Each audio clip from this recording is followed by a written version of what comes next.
Okay, so shall I start? Yes, please go All ahead. right. Yeah. So, okay, and I can share my screen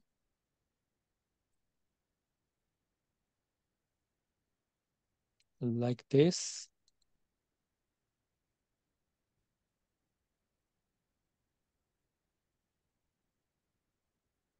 So now people can watch my slide. Yes, we Yes, can. yes.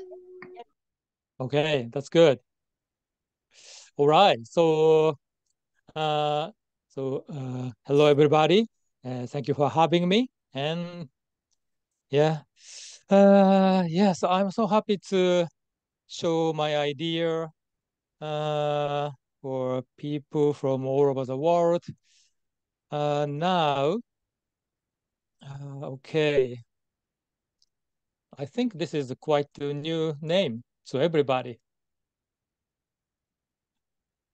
Yeah, so it is called ENT Theory.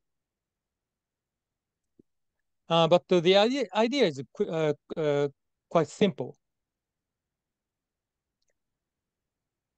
So it came from 8, 9, 10. So that's why I call this one ENT Theory.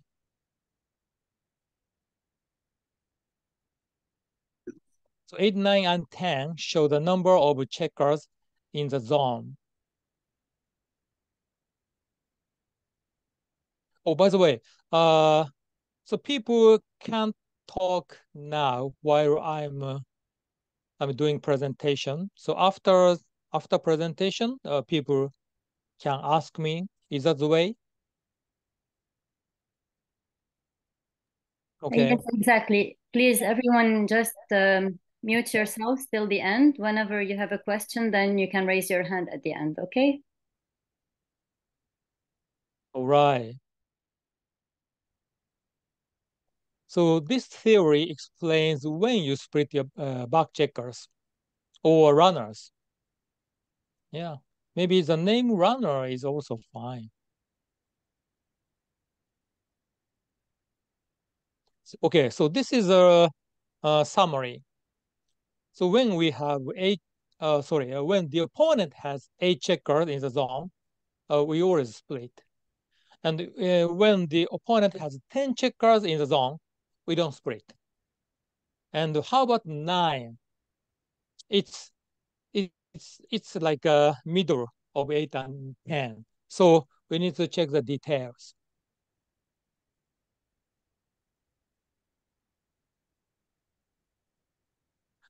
So first, I wanna make it sure how we count the number of checkers in the zone. Probably you know that, but yeah, let's make it sure. Okay, here. How many checkers do white and do black have in the zone?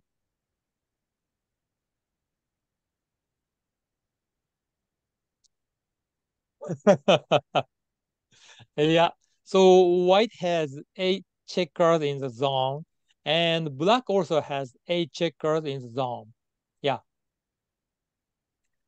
So basically we count checkers in our home board and plus checkers in the outfield. Uh, the checkers in the outfield, it should have a direct in it should exist within a direct range from the inner point we want to make. Mhm. Mhm. Could you say it again? Could you say it again?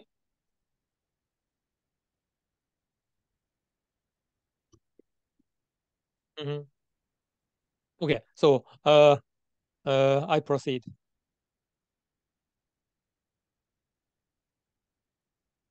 So here, so how many checkers do white and black have?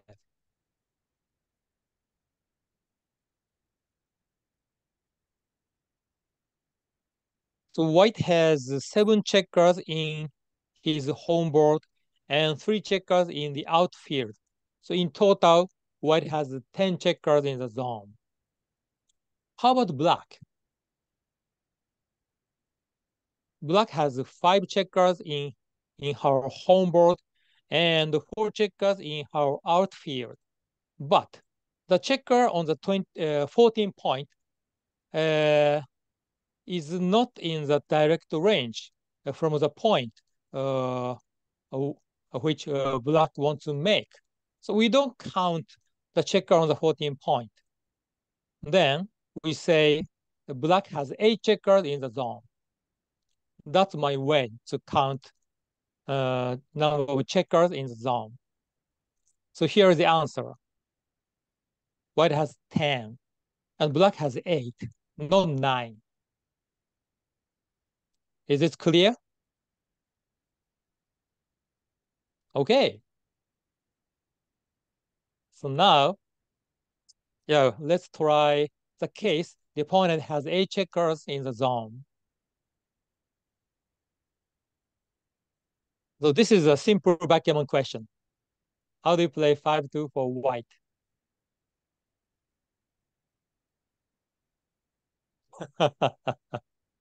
Yeah, yeah, I believe it's an easy question.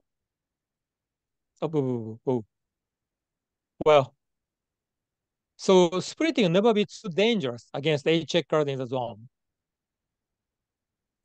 Yeah, black has 8 checkers in the zone, and it's no problem to split our back checkers against 8 checkers in the zone.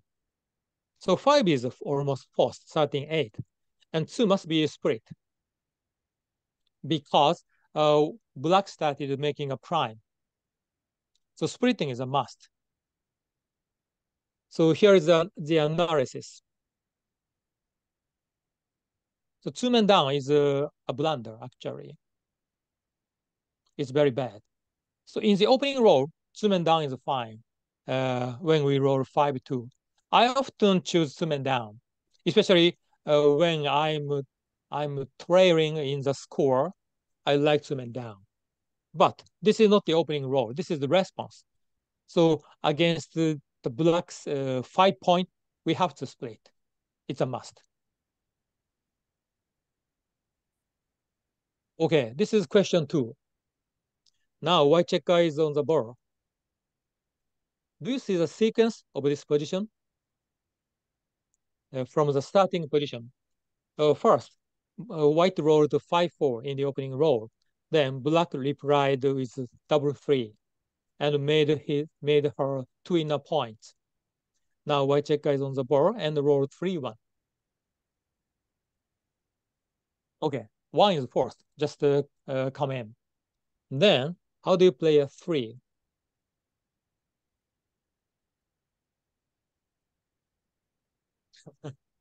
Yeah, now black has a 3-point board, so splitting may be more dangerous.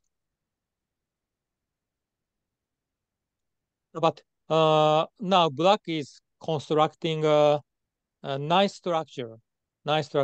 Even though black has a gap on her 4 point, still it's a smooth position. So we want to split against a prime.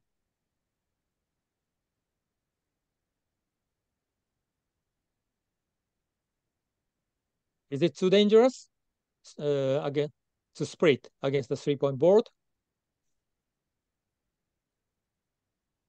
Yeah, the answer is no. It's a big no. Yeah, splitting never be dangerous against the checker in the zone. Never. So if we want to split, you just do that. So here's the analysis. The 13-10 is a clear error.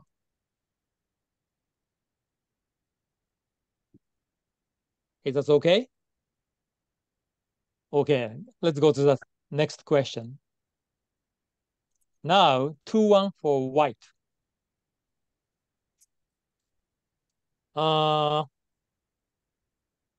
Yeah, so I'm happy that someone raise a hand and say something.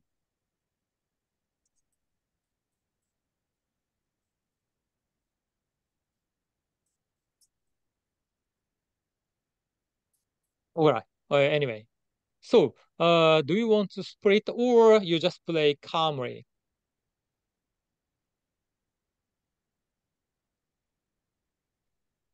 So obviously, black has a beautiful structure. Black has a 4 prime without a gap. So against the priming structure, we want to split a back checker. Otherwise, the opponent will just trap us. Yeah, this is the best possible 4-point board. Oh, by the way, I have a name on this. I call it Orca. Orca is the strongest animal. Is it animal? I'm not sure, but this is the strongest one in the sea. Yeah, another name is whale killer, probably. So anyway, against the Orca, again, still splitting never be too dangerous. As long as black has 8 checkers in the zone. So yeah,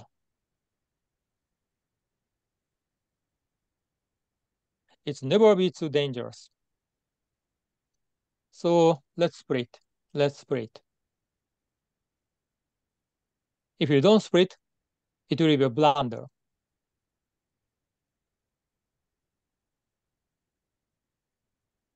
Is that clear?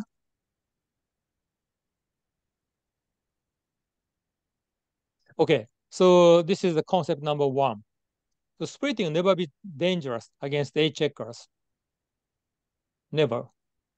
But of course, if we want to split, if the opponent does not have a priming structure, maybe it's unnecessary to split. You just stay back on the 24 point. All right. Go to the next question.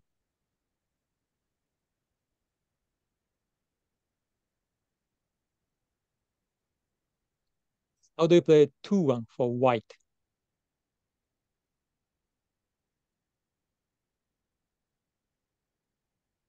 So I know some people split in this situation. But before that, we need to observe the opponent structure. So here, the opponent has 2 gaps. It's not so beautiful. It's not a beautiful priming structure. And plus, the opponent has 10 checkers in the zone. Please be careful. Do you know the sequence of the dice number from the starting position?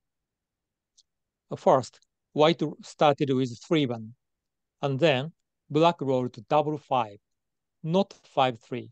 Please be careful that. If black would roll 5-3, black would have only 8 checkers in the zone.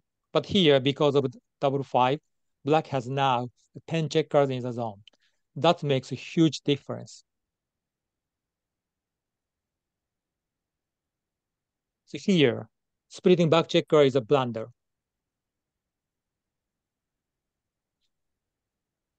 Yeah, so 13-11, 6-5, or 13-10. Either plays fine.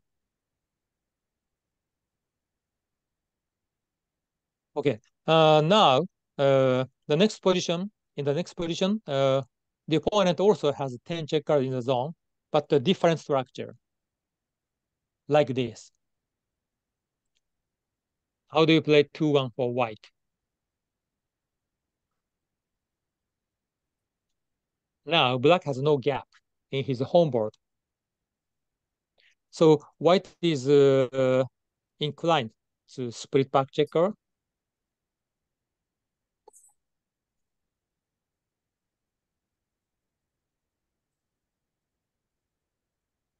Actually, do you know the dice number sequence from the starting position? White opened with 3-1 and black replied with double 4, not 3-1. That's why black has 10 checkers in the zone. Yeah, but whatever, Is it time to split?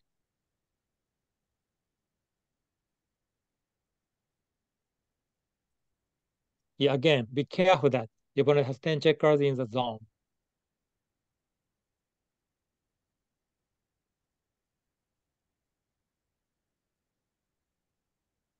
Here, still splitting is a wrong idea.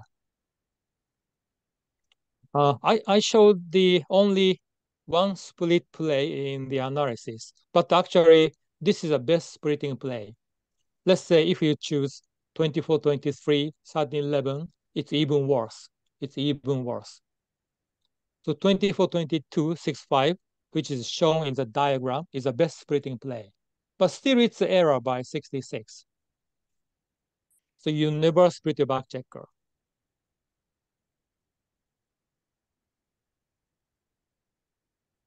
All right. Now, black has better priming structure. Then you are more inclined to split your back checkers. So how do you play 3-2? If you split with a 2, then 3 is not so easy. 13-10, 9-6, 8-5, you have 3 options. And if you don't split, what is the best choice? It's also unclear. 13-11, 8-5. Yeah, it's unclear. Maybe just 13-10. Sorry, 38.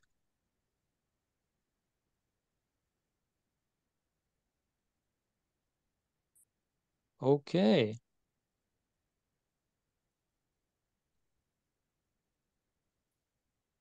Yeah.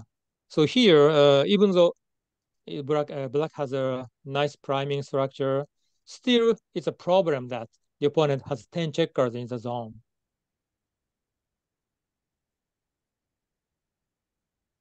So now splitting is not a blunder, but still it's an error.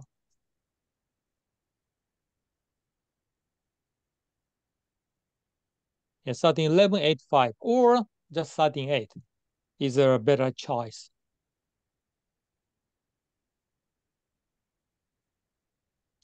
So this is the second conclusion. Don't split against 10 checkers in the zone. Down.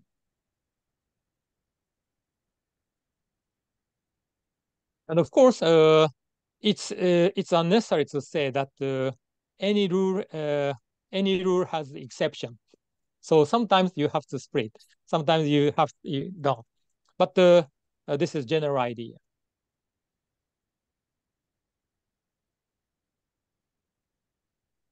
Now, so we discussed 8 checkers in the zone, 10 checkers in the zone. Now it's time to talk about 9 checkers in the zone.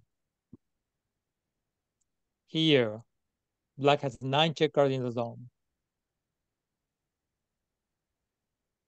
So first, white has 2 choices for coming in from the board.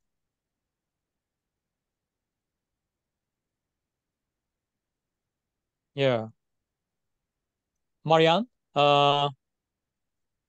is it possible that I ask people to say something? Yes, of course. Yeah. Okay. So, yeah, anybody can talk.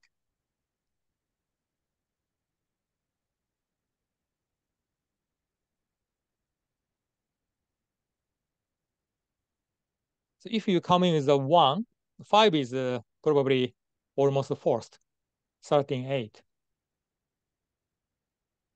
And if you come in with a 5, 1 should be 24-23, I think. Slotting is too much against the 3-point board. So is there any opinion?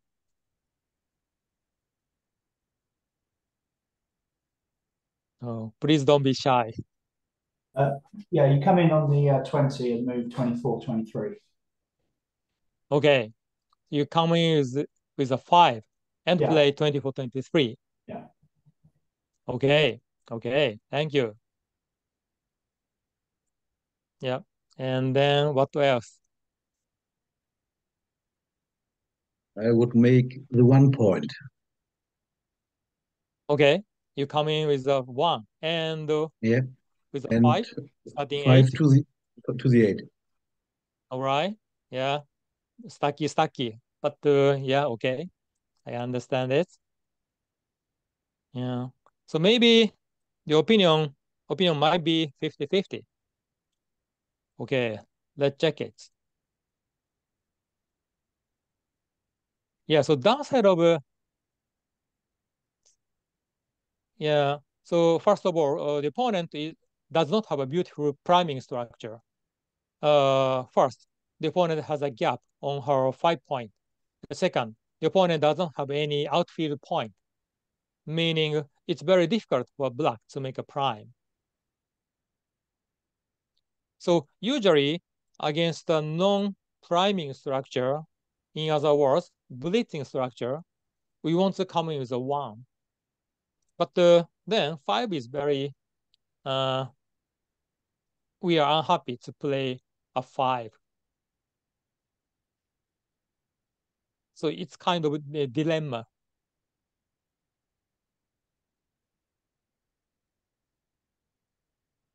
So against the 9 checkers in the zone, how should we act?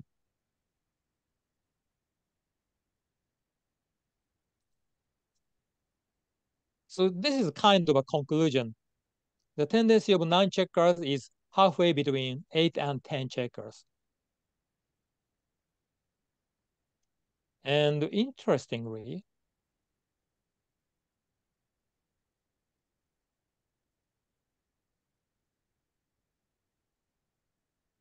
two plays are equal. This is interesting, isn't it?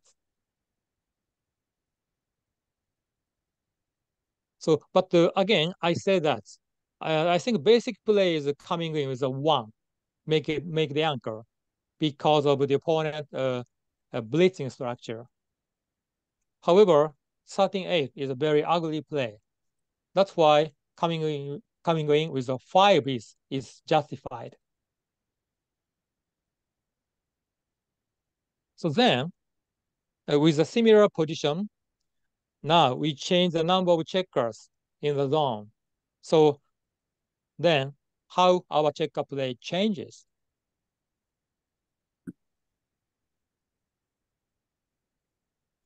Okay, so this is my conclusion when the opponent has 9 checkers. We need to check the details. Probably if you put just 1 checker from the 6 to 8, it would be a blunder to come into the 20. Could you say it again? If you put one of the 5 checkers from black on the 6 point to 8, if you just move back 1 checker from the 6 to the 8, then I think would be a problem. Would be a blunder to come into 20. Then the correct play would be bar 24, 13, 8. That's my guess. This is very interesting. Very interesting. I understand what you said. Because his structure is not flexible. Just moving 1 checker to the 8 is going to give him so much more flexibility and more chances to attack. That's why I'm guessing it would be correct to come into the 24 point. Actually, it is vice versa. We can say 2 different things at the same time. Okay. So now, because of extra checker in the outfield in her 8 point, now coming in with a 5 is more dangerous. Now black can attack with any 1, any 3s. That's true. So what you said is absolutely correct. But at the same time, now black has more flexible position, meaning black has a more potential to make a prime. So if black is going to make a prime, we don't want to stay back on the 24 point. We want to split a back checker. So 2 opposite things conflict. Yeah, exactly.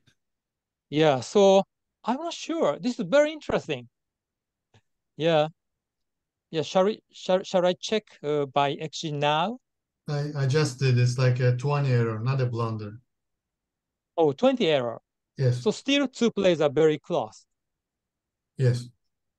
Yeah. On which play is better? Bar 24, 13-8 is better. Oh, about 24, 13-8, Yes. making the anchor is better. Okay. Thank you very much. So coming in with a 1 is slightly better, but the difference is only 20, not big. Wow. I appreciate it. Yeah, good question and good analysis. Thank you very much. Thank you.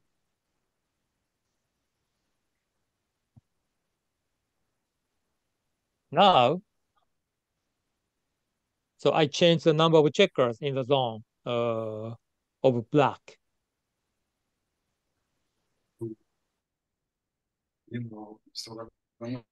Anche tu mangi qualcosa, non farmi quello che non mangi. Ma inizia l'insegnamento GP fra... Sì, però poi non viene. Sto guardando questa lezione. È assurdo che non mangi. Basta questa cosa. What kind of which language? I couldn't realize that. I think Yeah, anyway. Italian, Oh. probably. Oh, Italian. Okay. Italian. Yeah, Mamma Mia. Yeah. So here, okay. Then what should we do? Definitely bar 20. Bar 20 and 24, 23. Yeah. Yep. It sounds good. I like it. Of course, I know the answer, but yeah, it seems good. Because the opponent has only 8 checkers, even bar 20, 6 to 5 might be correct here. Oh, bar 20 and 6 to 5. Slotting on the 5 point. Yeah, because he has only 8 checkers here. Oh, I see. So when we roll a 1 in the early stage of the game, always we should think about slotting on the 5 point, 6 to 5. Yes, it's a very good manner. It's very good manner. Yeah. However, the opponent number of checkers in the zone is, so this ENT theory is about splitting back checker. This theory is about splitting back checker. It's not about slotting.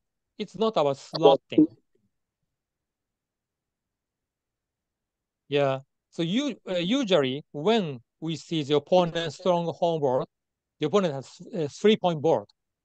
In that case, slotting is not a good idea generally. Plus, the opponent can attack our back checker with a 1 or and 8.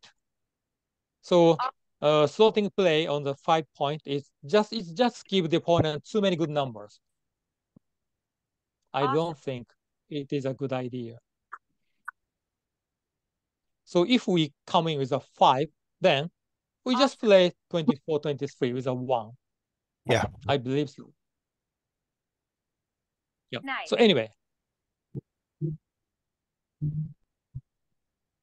Awesome. Yeah. So here is the analysis. Now coming in with a 1 is a blunder. It is a blunder. We have to come in with a 5. And 1 is, of course, a 24, 23. Awesome.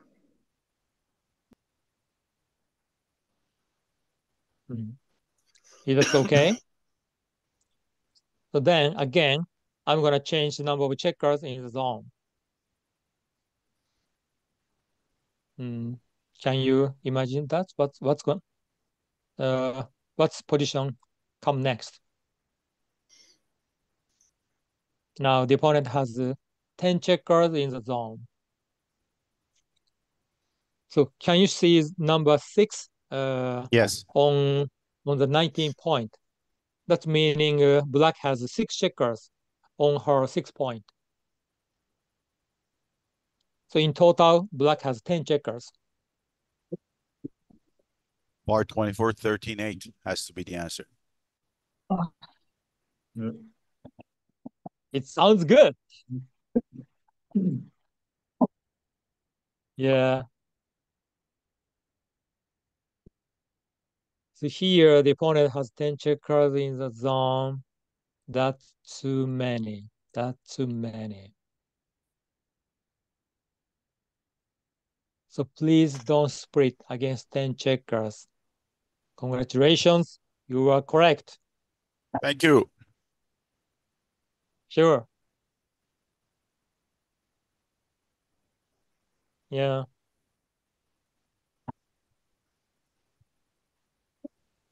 Okay, so the idea is quite simple. Yeah. This is a summary of ENT theory. Yeah, just check the number of checkers in the zone, the opponent checkers. And 8 split, 10, no, 9, check the details. Yeah, it's simple, but I believe it's easy to memorize.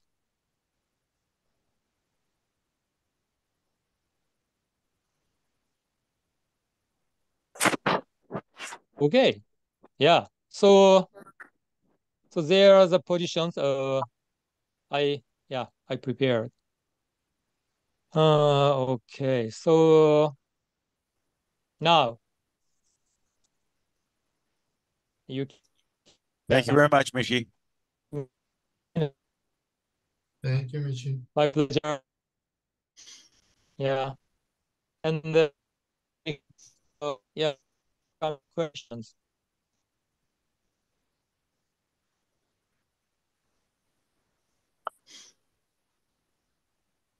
So I have a question. How Sure. does the match score affect these decisions? Oh, thank you. Is that Karen? Karen? Yeah, it's a very good question. I love that question. Uh,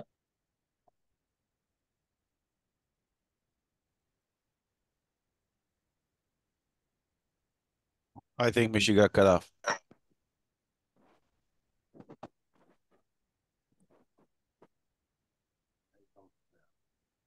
Okay, we'll just wait a couple of minutes till he's back.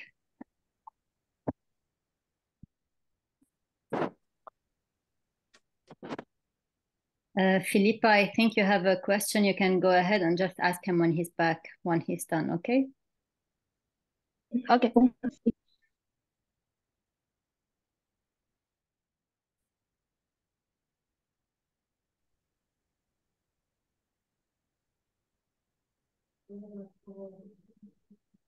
I'm sorry, guys. Yeah, I could have came back. Yeah, it is a very good question. So I want to show you the example.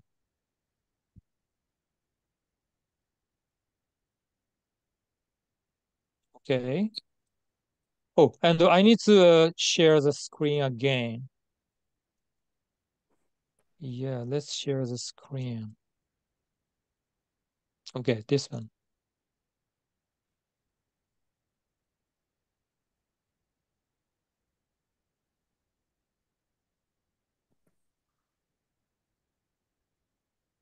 The same direction. So do you remember this position? Yeah, 5-1 from the ball. Okay, so I show the result in money game, but now we put the score. Let's say this is match to 5, and so red is ahead by 3-0. Red is ahead in the score. Now, does this make a change? Yes, it's important for white to play for a gammon, and so don't split. Wow. No, you speak like a teacher. Thank you. Yeah, very good explanation. Yes, white wants to win gammon. That's correct.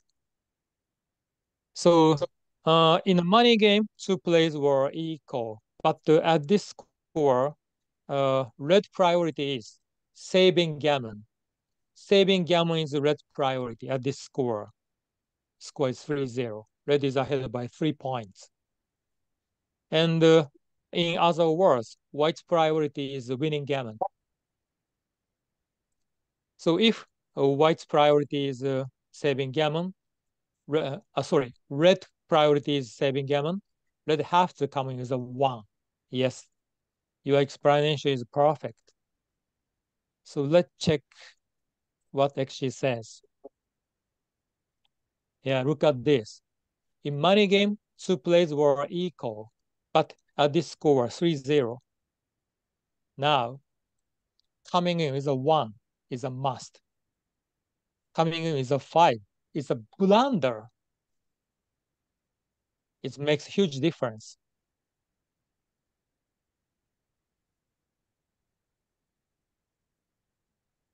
Yeah. So we need to. So in a real match, we also need to take care of the score. Who wants to win gammon? Who wants to save gammon? Hello. Shalom. Yeah. Okay. Okay. So this is my answer to the question. Thank you. Thank you. Sure. Yeah. Also, Michi, when if the cube is turned or not, changes the checker player, I think. If the cube is turned, you don't want to get gammoned. I don't think so. Let's say if whatever the cube position doesn't matter at here, I think, because white can double anytime. And of course, whatever red plays, white is a favorite. So I think white will double. But if red coming with a 1, then does white double? Now, my I'm not question sure. is, what would the 5-1 from the board for red would be if the cube had already been turned, because he has two boards. I mean, two points in a board, and he has 10 checkers in the zone. If red already had the cube. Okay, I say my answer again. Cube position doesn't matter. Doesn't matter. That's my answer. Okay. So whether the cube is in the middle or whether red owns the cube, red has to come in a 1. Okay. Because red's priority is saving gammon. Yes, that's my point. Yeah. And whatever red, if red comes in as a 5, then white just double. White just double. So the cube will be 2 anyway. If the cube is already turned, of course, cube is turned.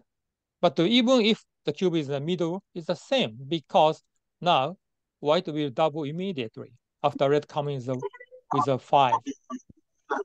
So it's the same. The cube position doesn't matter. Yeah, it's a big double here. Non-double is a double blunder. Yeah, so the cube will be 2 anyway. Yeah. Yeah. And of course, if cube is already turned, then let have to come in with a 1. Exactly. No. No. Oh my goodness. I apologize. It's what? Whoa. Wow. So Now I found that you gave me an excellent question. So I missed something. But I think we have altered the position a little bit. We have an additional 5 plate from 13 to 8, I think, Michi.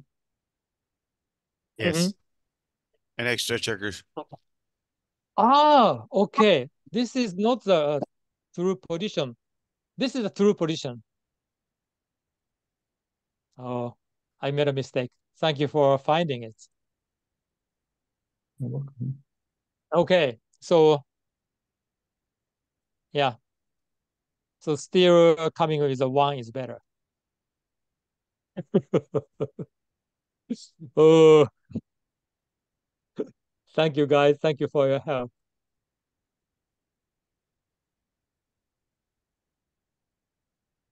All right. Yeah. But the blunder is only half as big when you split, huh? That's quite interesting. So it matters a little bit. It was a 100 blunder to split before, I think. Yes. Yeah. So when cube is in the middle, coming in with a 5, how do I say? That it will be a trigger of white doubling. If white comes in with a 1 when cube is in the middle, then is it double? Oh, okay. It's a borderline double, no double. So it's not a strong double.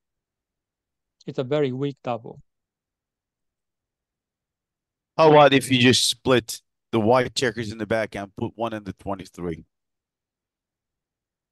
White back checker split with a 1 like this. Yes, exactly. Mm-hmm. I'm guessing it would make a big difference. No, I mean, just keep it like that. No, just keep the position as before.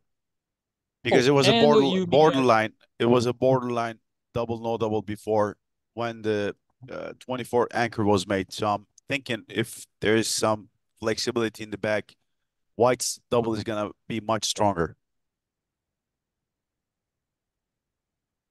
That's interesting. Maybe.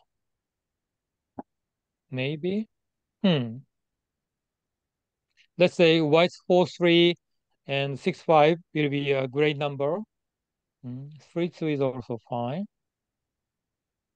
But I'm not so sure. You think now white position is much better and it will be a stronger double? Yeah, I think so. Yeah. Might be wrong. Yeah. Okay, we are on the same page. Yeah. I think it will be a stronger double. Okay. Only it is slightly. stronger. Yeah, not big. Not big. But it is stronger. Yeah, you're right.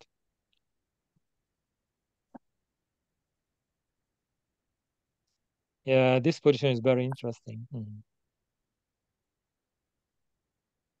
Okay. Any other questions?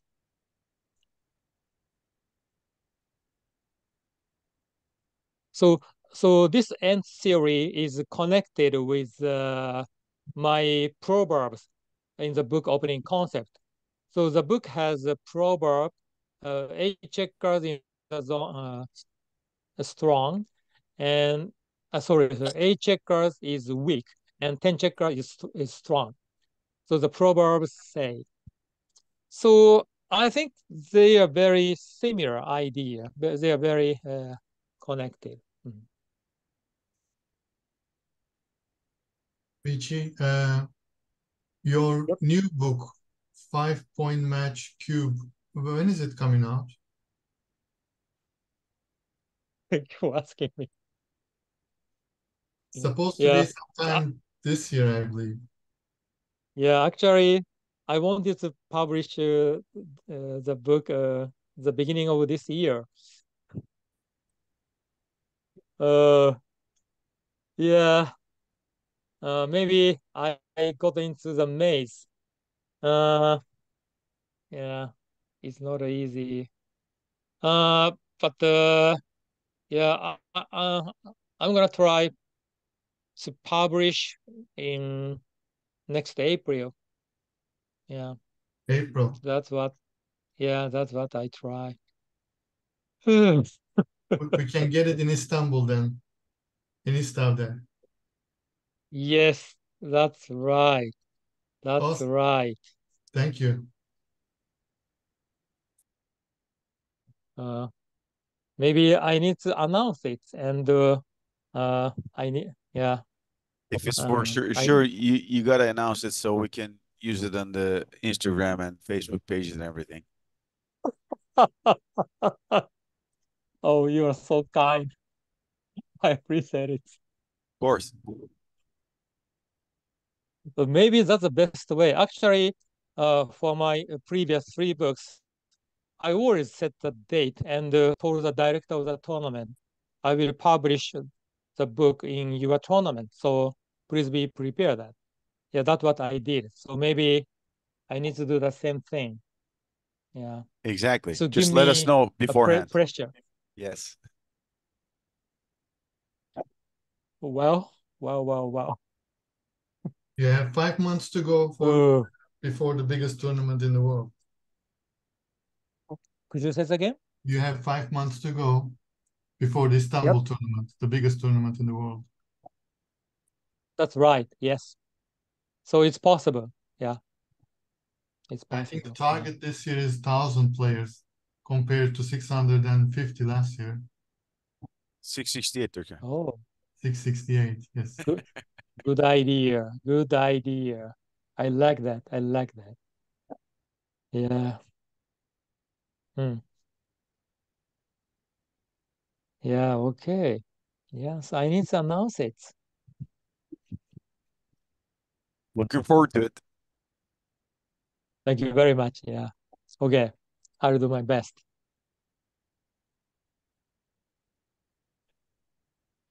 Yeah. Okay. So,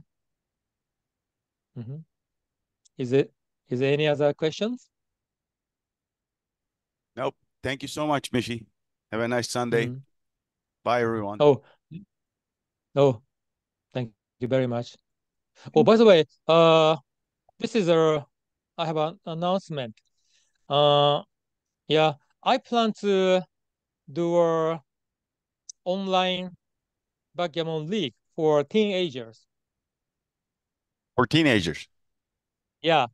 So we Japan has two, one kid and one girl, and maybe I have someone from the USA, I have someone from the Russia.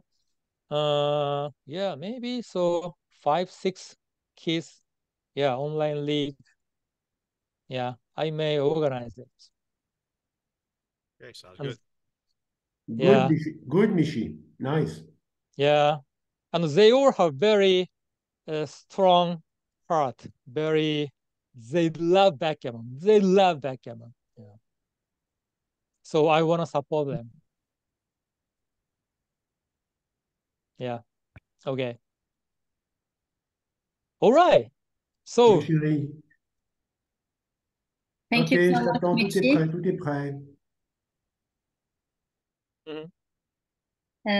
Thank you, everyone. Yeah. And we hope. Thank you, Michy. Have a nice Sunday. Thank you, Michy. Thanks, Thank you for Michy. You're coming. great. Bye.